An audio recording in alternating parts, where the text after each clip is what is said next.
विद्यार्थी मित्रांनो नमस्कार। इयत्ता 8वी मराठीमधील 13वा पाठ पाड्यावरचा चहा याचा स्वाध्याय आज आपण सोडवणार आहोत। हा पाठ लिहिलेला आहे गोदावरी परुळेकर यांनी।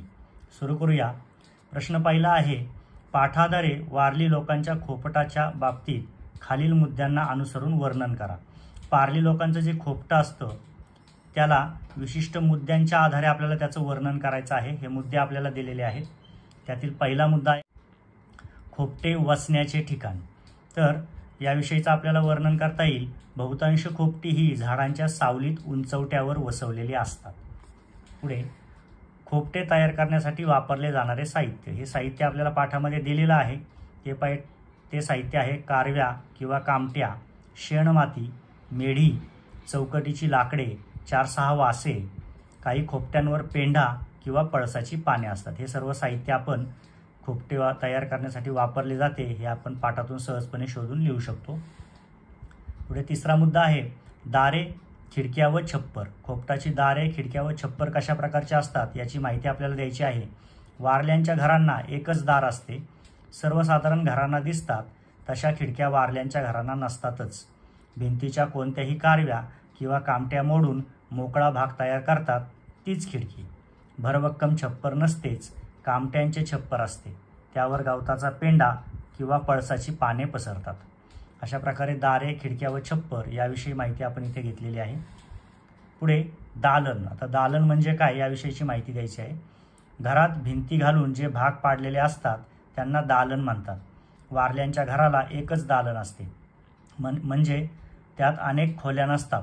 त्या एकाच दालनात स्वयंपाक होतो। बसण्या उठण्यासाठी तेच दालन व विश्रांतीसाठी झोपण्यासाठी सुद्धा तेच दालन। त्यांचे सर्व व्यवहार एकाच दालनात होतात। अशा प्रकारे दालनाची माहिती आपण लिहिलेली आहे। पुढील प्रश्न आहे, पाठाधारे खालील दिलेल्या गोष्टींचे उपयोग सांगा। आता इथे आपल्याला काही गोष्टी, काही वस्तू दिलेल्या आहेत, त्यांचे आपल्याला उपयोग सांगायचे आहेत। पहिला आहे माची। वारली लोक बांबू व कामट्या यापासून लहान टेबलासारखी वस्तू तयार करतात, तिला माची म्हणतात। ही माची म्हणजे त्यांचे टेबलच असते। पुढे आहे लहान लहान खड्डे। वारल्यांची कोंबड्या हीच खरी संपत्ती असते। त्यांना पिण्यासाठी पाणी मिळावे म्हणून लहान लहान खड्डे करून ते पाण्याने भरून ठेवतात। यातून वारली लोकांची संवेदनशीलता दिसून येते। तिसरा आहे सारवलेला ओटा। वारल्यांच्या घराभोवती घराला लागून 6 ते 9 इंच उंचीचा एक ओटा केलेला असतो। तो सारवतात। बसण्या उठण्यासाठी याचाच उपयोग करतात। अशा पद्धतीने सारवलेल्या ओट्याची आपण इथे माहिती दिलेली आहे। पुढे आकृत्या पूर्ण करा। या ठिकाणी आपल्याला थोडंसं प्रश्नार्थक माहिती दिलेली आहे आणि त्याचं उत्तर आपल्याला इथे आकृतीमध्ये भरायचं आहे। पहिला, निर्मनुष्य पाड्यासाठी लेखिकेने वापरलेला शब्द। निर्मनुष्य पाड्यासाठी कोणता शब्द लेखिकेने वापरलेला आहे तर तो शब्द आहे खाई। पाठामध्ये आपल्याला शब्द मिळेल, खाई हा शब्द यासाठी वापरलेला आहे। पुढे वारली लोकांची नमस्कार करण्याची पद्धत। ही कशी पद्धत आहे तर ती पाठातून आपल्याला लिहावी लागेल। तर ती दिलेली पद्धत आहे, डाव्या हाताच्या तळव्यावर उजव्या हाताचा कोपरा ठेवून उजवा हात उभा नाकासमोर धरायचा। अशा पद्धतीने वारली लोक नमस्कार करतात। ही पद्धत पाठामध्ये आलेली आहे, ती आपण इथे लिहिलेली आहे। पुढे आहे कारणे लिहा। इथे काही विधानं दिली आहेत, त्यांची कारणे आपल्याला लिहायची आहेत। पहिलं विधान आहे, लेखिका निराश झाली तरी तिने स्वतःला सावरले। कारण, याचं कारण काय, तिने का सावरलं निराश असूनही तर लेखिका निराश झाली तरी तिने स्वतःला सावरले कारण तिच्या ध्येयावरील निष्ठा व गरिबांविषयीची तळमळ अविचल होती, त्यामुळे तिने स्वतःला सावरलं होतं।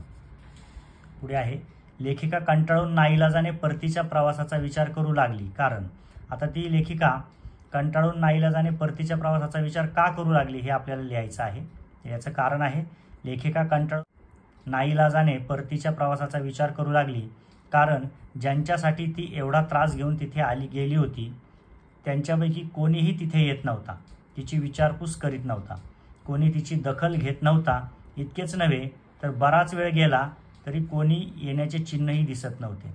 या सर्व कारणांमुळं लेखिका कंटाळून नाईलाजाने परतीच्या प्रवासाचा विचार करू लागली होती। पुढे आहे प्रश्न 5वा, लेखिका आणि कॉम्रेड दळवी यांच्या वारली लोकांबरोबर होणाऱ्या सभेच्या तयारीचा ओघ तक्ता तयार करा। ओघ तक्ता म्हणजे आपल्याला क्रमवार सर्व विधानं लिहायची असतात. काय काय घडत गेलं ते आपल्याला क्रमाने लिहायचं असतं. तर इथे पाहुण्यांना झोपडीत नेलं, इथून आपला तक्ता सुरू होतोय. त्यानंतर काय झालं तर एकाने खोली झाडली, त्यानंतर दुसऱ्याने हातरी अंथरली, इतक्यात काहींनी बाज आणली आणि शेवटी जे 10-15 जण जमले होते ते ओळीने कुडापाशी हळूहळू बसले. अशा प्रकारे झालेल्या सर्व घटना आपण इथे क्रमवार मांडलेल्या आहेत. यालाच आपण ओघ तक्ता असं म्हणतो. पुढे 6वा प्रश्न आहे, पाठाच्या आधारे लिहा. चहा तयार करण्यापेक्षा जेवण तयार करणे वारली लोकांना सोपे होते, स्पष्ट करा. आपल्याला हे स्पष्ट करायचं आहे की चहा तयार करण्यापेक्षा जेवण तयार करणे वारली लोकांना का सोपे होते. तर वारली लोकांच्या घरी 18 दारिद्र्य होते, हातात पैसे नव्हते, त्यामुळे दुकानातून काही विकत आणणे शक्य नव्हते. साखर, गूळ, चहापूड या गोष्टी विकतच घ्याव्या लागत. वारल्यांजवळ पैसे नसतील तर या गोष्टी ते विकत घेणार कशा आणि मग चहा करणार तरी कसा. 1 कप चहा प्यायचा असेल तर 3 मैल अंतरावरील दुकानातून साखर व चहापूड विकत आणावी लागत होती. गावात कोणाकडेही गाय किंवा म्हैस नसल्यामुळे दूध मिळण्याची शक्यता नव्हती. या उलट दर दिवशीच्या जेवणासाठी लागणारे थोडेसे तांदूळ, भाकरीचे पीठ, आंबील हे पदार्थ घरी मिळू शकत होते. त्यामुळे त्यांना जेवण तयार करणे तुलनेने सोपे होते, पण चहा करणे खूपच कठीण होते. अशा पद्धतीने या उत्तरामध्ये चहा करणं त्यांच्यासाठी खूप कठीण होतं, परंतु जेवण मात्र सोपं होतं हे आपण स्पष्ट करून सांगितलेलं आहे. पुढे तुमच्या घरची चहा करण्याची पद्धत आणि वारली लोकांची चहा करण्याची पद्धत यातील फरक स्पष्ट करा. आता आपल्या घरी जो आपण सामान्यतः चहा करतो ती पद्धत आणि वारली लोकांच्या इथे चहा करण्याची जी पद्धत आहे यातील फरक आपल्याला इथे स्पष्ट करायचा आहे. वारली लोकांकडे अमाप दारिद्र्य होते. त्यांच्या घरात साखर, चहापूड या गोष्टी आणून ठेवलेल्या नसायच्या.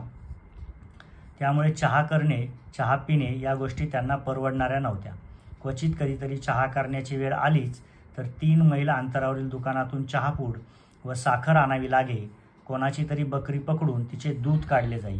ही वारली लोकांची चहा करण्याची पद्धत इथे दिलेली आहे आणि त्या संदर्भातील आलेल्या गोष्टी इथे लिहिलेल्या आहेत.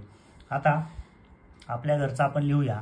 आमच्या घरी दर महिन्याचे सामान एकदम भरून ठेवले जाते. घरात महिनाभरासाठी लागणारी साखर व चहापूड आणून ठेवलेली असते. दूधवाला रोज दूध आणून देतो, त्यामुळे आमच्या घरात चहा करणे अतिशय सोपे असते. वारली लोकांसाठी मात्र चहा करणे ही अत्यंत अवघड गोष्ट असते. अशा पद्धतीने इथे वारली लोकांच्या इथे चहा करण्याच्या संदर्भातील सर्व गोष्टी आणि त्या तुलनेत आपल्या घरी कशी पद्धत असते ही इथे मांडलेली आहे. दोन्हींमधील फरक इथे स्पष्ट झालेला आहे. पुढील प्रश्न पाहूया. पुढे आता खेळूया शब्दांशी या विभागातील काही प्रश्न आहेत ते सोडवूया. पहिला आहे जोड्या लावा. अ गट ब गट. या ठिकाणी आपल्याला ब्रह्मांड आठवणे, 18 विष्णू दारिद्र्य असणे, निपचित पडणे आणि हुरहुर वाटणे हे वाक्प्रचार आलेले आहेत आणि त्यांचे अर्थ आपल्याला जोडायचे आहेत. तर ब्रह्मांड आठवणे म्हणजे असहाय्यतेतून भीती वाटणे. 18 विश्व दारिद्र्य असणे याचा अर्थ असतो कायमची गरिबी असणे. निपचित पडणे म्हणजे शांत पडून राहणे आणि हुरहुर वाटणे अनिश्चिततेतून येणारी अस्वस्थता. अशा प्रकारे याचा अर्थ आहे. इथे आपण जोड्या लावलेल्या आहेत. पुढे आहे खालील नादानुकारी शब्द लिहा. जसं ढगांचा गडगडाट, मग कोंबड्यांचा काय असेल तर फडफडाट, पाखरांचा चिवचिवाट, पाण्याचा खळखळाट. खालील शब्दांचे विरुद्धार्थी शब्द लिहा आणि ते पाठातून शोधून लिहायचे आहेत आपल्याला, म्हणजे पाठामध्ये आलेले आहेत. तर गैरहजरचा पाठात आलेला विरुद्धार्थी शब्द आहे हजर. उंचचा विरुद्धार्थी शब्द आहे ठेंगणी. भरभर, हळूहळू, अदृश्य, दृश्य, उशिरा, लवकर हे सर्व शब्द आपल्याला पाठामध्ये आलेले आहेत. इथे आपला स्वाध्याय पूर्ण होत आहे. स्वाध्यायातील वेगवेगळ्या प्रश्नांचा व्यवस्थित अभ्यास करा आणि अशाच प्रकारे आणखी प्रश्नांचा सराव करा. धन्यवाद.